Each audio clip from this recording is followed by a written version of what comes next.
Baiklah anak-anakku, sebelum memulai pelajaran hari ini, alangkah baiknya kita memulainya dengan membaca doa menurut agama dan kepercayaan masing-masing. Berdoa dimulai. Selesai. Anak-anakku, hari ini kita lanjutkan materi kita, pembelajaran keempat, masih di tema 1, subtema 1. Anak-anakku, hari ini materi yang akan kita pelajari adalah tentang matematika, perkalian dan pembagian bilangan cacah, kemudian bahasa Indonesia, bagaimana cara membuat suatu kesimpulan yang baik, dan yang ketiga adalah pelajaran PKN tentang butir-butir Pancasila. Jadi untuk bahasa Indonesia, PKN dan matematika masih meneruskan materi yang sebelumnya. Baik anak-anak, akan ibu mulai. Yang pertama, kalian bisa siapkan alat tulis kalian dan buku tema. Masih dengan buku tema 1. Kalian buka halaman 41. Sudah dibuka halaman 41. Di situ ada pembelajaran. Ayo membaca. Di pembelajaran 1, kamu sudah membaca teks tentang bagaimana jagung berkembang biak dan membuat catatan pada diagram. Kamu juga sudah mengumpulkan informasi yang ada dalam bentuk tulisan. Buka kembali diagram tentang perkembangbiakan jagung dan baca dengan seksama.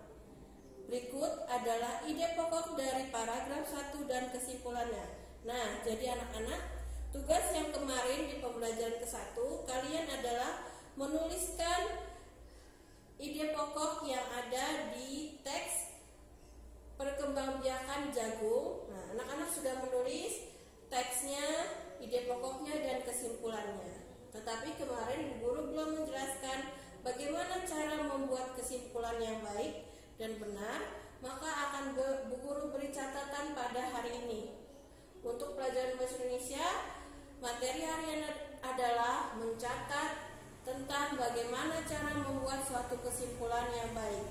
Baik, sebelum mencatat, Ibu akan menjelaskan sedikit, mengulang sedikit tentang ide pokok. Ide pokok dari suatu paragraf biasanya ada di awal paragraf. Ya. Baik anak-anak, sekarang kita akan mulai membuka tentang materi bahasa Indonesia, yaitu bagaimana cara menyimpulkan informasi dan bagaimana cara membuat kesimpulan yang baik dan benar. Silakan anak-anak catat ke dalam buku tulis bahasa Indonesia. Ini yang akan kalian catat pertama.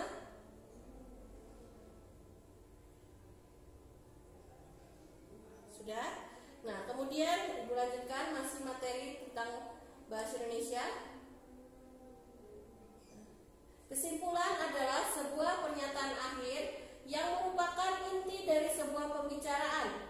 Kesimpulan dapat berupa kalimat yang bersifat pendapat yang menggambarkan secara umum fakta-fakta yang ada. Nah, jadi kesimpulan adalah sebuah pernyataan akhir, di mana dari bacaan tersebut kita dapat menyimpulkan atau mengetahui isi bacaan yang akan disampaikan. Nah, bagaimana ciri-ciri kesimpulan yang baik dan benar? Di sini ada 5 ciri. Yang pertama adalah menggunakan bahasa yang baik dan benar. Yang kedua, menggunakan bahasa yang mudah dipahami. 3, berisi pokok pembicaraan. 4, tidak berbelit-belit. 5, berupa fakta dan jelas. Baik anak-anak, ini adalah materi yang harus kalian tulis pelajaran bahasa Indonesia. Tadi yang pertama, ini juga harus kalian tulis, ya. Cara membuat kesimpulan. Kalian tulis semua ke dalam catatan buku bahasa Indonesia. Jadi untuk hari ini bahasa Indonesia tidak ada tugas berupa pertanyaan, tetapi tugas berupa mencatat di buku catatan bahasa Indonesia. Baik, Ibu lanjutkan dengan materi selanjutnya, yaitu halaman 43. 43 adalah pelajaran PKN. Nah, untuk tugas pelajaran pembelajaran PKN yang pertama adalah 1. Buka buku tema anak-anak halaman 43. Kedua, amati kedua gambar yang ada di halaman 43. Nah, anak-anak, jadi di sini ada 2 gambar ya. 1 gambar 2. Nah, kalian perhatikan gambar tersebut. Nah, kemudian tugas kalian adalah tuliskan isi cerita masing-masing gambar. Nah, jadi gambar itu menceritakan tentang apa? Tulis di dalam buku tulis PKN kalian. Nah, untuk 1 gambar kalian harus menceritakannya minimal dalam 2 kalimat. Ya. Jadi gambar yang pertama kalian buat ceritanya ini tentang apa? Minimal dalam 2 kalimat. Kemudian gambar yang kedua pun kalian tulis minimal dalam 2 kalimat. Baik, paham ya anak-anak ya? Kemudian setelah itu buka buku tema halaman 44. Baik, buka buku tema halaman 44. Di halaman 44 kalian lihat di situ ada nilai-nilai dari Pancasila keberapakah yang terkandung dalam kedua sila pada gambar di atas. Jadi dari 2 gambar halaman 43 ya. Nah,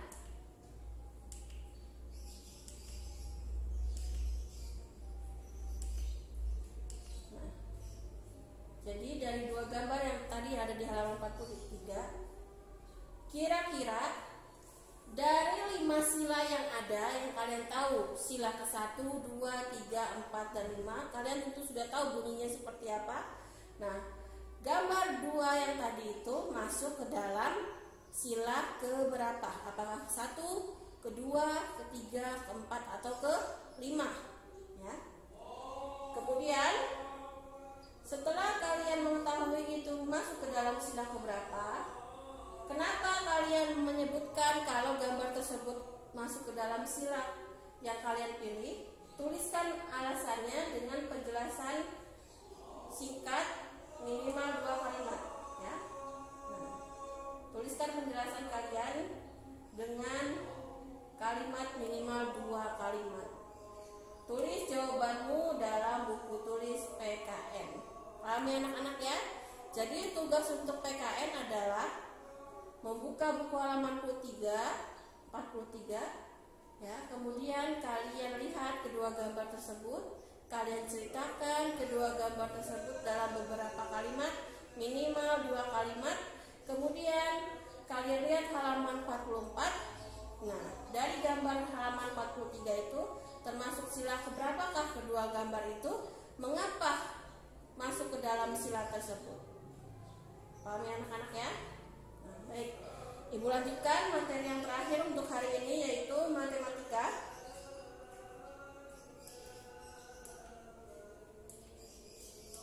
Matematika masih melanjutkan tentang bilangan cacah.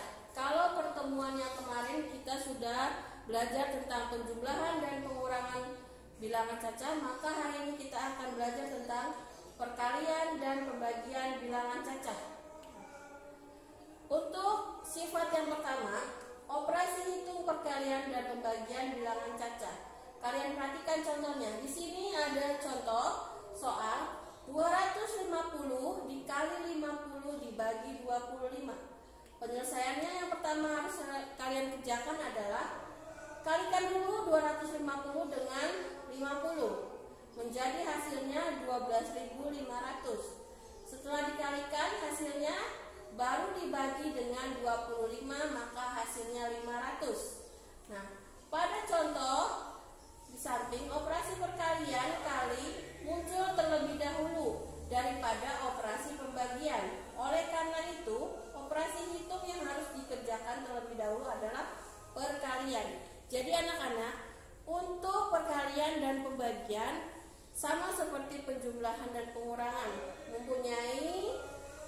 sama kuat, mempunyai kekuatan yang sama antara perkalian dan pembagian.